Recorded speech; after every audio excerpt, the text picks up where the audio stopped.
السلام علیکم ورحمۃ اللہ۔ الحمد للہ وکفا وسلام علی من لا نبی بعد۔ اللہ مہربان کے فضل و کرم سے ہمارا آج کا سبق سورۃ النحل کی آیت نمبر 52 سے لے کے 55 تک ہوگا انشاءاللہ۔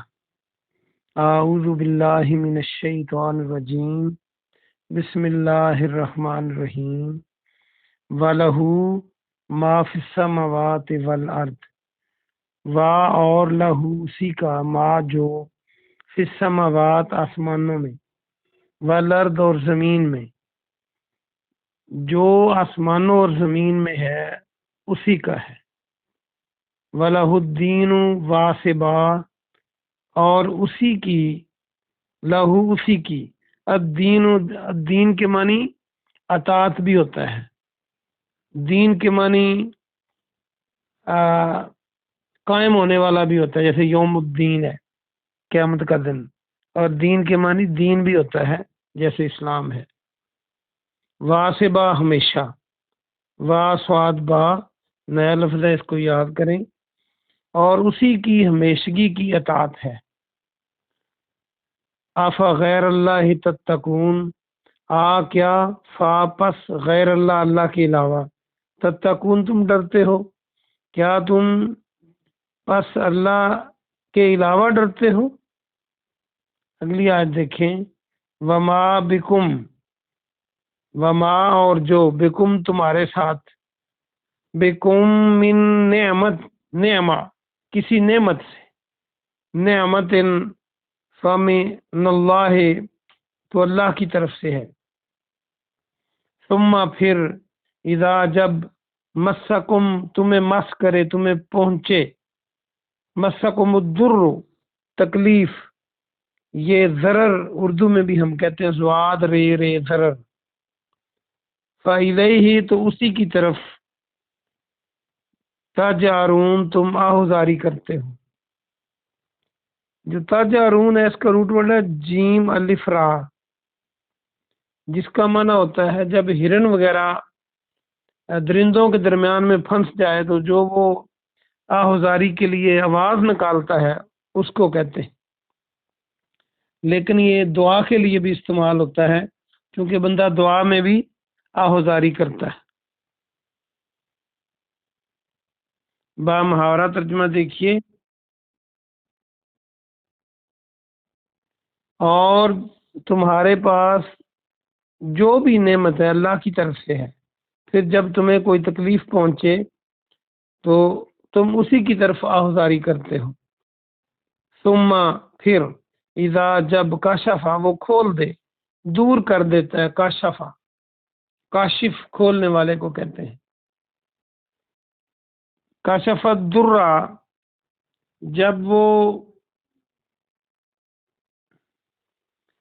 مصیبت کو، تکلیف کو دور کر دے، انکم تم سے، اذا جب، تب، اچانک، فریقم منکم تم میں سے ایک فریق، تم میں سے ایک گروہ، بربہم اپنے رب کے ساتھ، یشرکون شریک بناتے ہیں، یعنی جب اللہ مشکل کو دور کر دیتا ہے تو اچانک تم میں سے ایک گروہ اپنے رب کے ساتھ شریک بنانا شروع کر دیتا ہے۔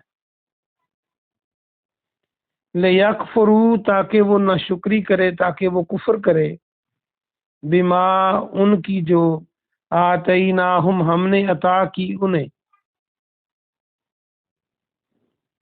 فتمتعوا پس تم فائدہ اٹھا لو۔ اردو کا لفظ متاع بن سکتا ہے، مال و متاع، میم تے الف عین، فسوف تعلمون پس ان قریب تم جان لو گے۔ با محاورہ ترجمہ سن لیں،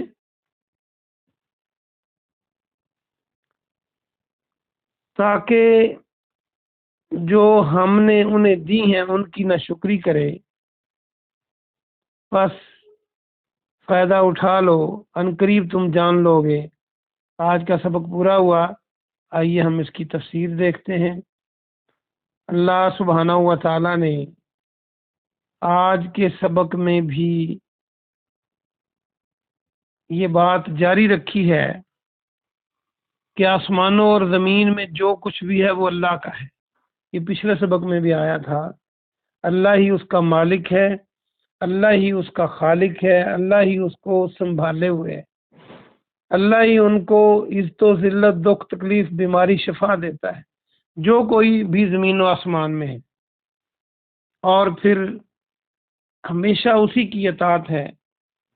کائنات کی ہر چیز اللہ کے حکم کو مانتی ہے، سوائے ان کے جن کو اللہ نے اختیار دیا ہے، جن و انس کو. وہ چاہیں تو مانے، چاہیں تو نہ مانے، نہیں مانیں گے تو پکڑے جائیں گے. اللہ فرماتا ہے جب ہمیشہ کی اطاعت میرے لیے ہے، زمین آسمان کی اتنی بڑی چیزیں میری اطاعت میں لگی ہوئی ہیں، تو کیا تم اللہ کے علاوہ اوروں سے ڈرتے ہو؟ یعنی ڈرنا تو اللہ سے چاہیے، خوف بھی اللہ کا رکھنا چاہیے. اور آگے فرمایا کہ جو کچھ تمہارے پاس کوئی بھی نعمت ہے وہ اللہ کی طرف سے ہے، نہ اس میں تمہارا اپنا کمال ہے، نہ کسی اور کا کمال ہے، صرف اللہ کی مہربانی ہے. جو دنیا میں بہت خوبصورت یا بہت امیر لوگ موجود ہیں، کیا ان کا اپنا کمال ہے؟ اللہ چاہتا تو ان کو بدصورت بنا دیتا، اللہ چاہتا تو ان کو غریب کر دیتا، اللہ چاہے تو بادشاہوں کو پل کے اندر جیلوں میں ڈلوا دے. آپ روزانہ دیکھتے رہتے ہیں. تو یہ اللہ کی مہربانی ہے جو بھی نعمت تمہارے پاس ہے، اور یہ اللہ ہی نے دی ہے. اور اگر تمہیں کوئی تکلیف پہنچتی ہے تو پھر تم آہوزاری بھی اسی سے کرتے ہو. یہ بھی انسانی فطرت کی بات کی ہے کہ جب واقعہ ہی انسان کو دکھ پہنچے تو یکدم اسے اللہ ہی یاد آتا ہے. وہ مسلمان ہو یا غیر مسلم ہو، اس کی توجہ ادھر ہی جاتی ہے. جب واقعتاً دکھ میں ہوتا ہے، ہائے اللہ ہی نکلتا ہے. اللہ کو جو مرضی کہے، گاڈ کہے، کچھ اور کہے، پریتم کہے، یا کچھ اور کہے، تو اس کا ذہن اللہ کی طرف ہی جاتا ہے. یہ بڑی دلیل ہے انسان کے اندر کہ اللہ موجود ہے اور اللہ ہی دکھ تکلیف کو دور کرتا ہے. اگلی آیت میں فرمایا کہ جب تم میں سے اللہ تکلیف کو دور کر دیتا ہے تو تم میں سے ایک گروہ اپنے رب کے ساتھ شریک بنانے لگتے ہیں.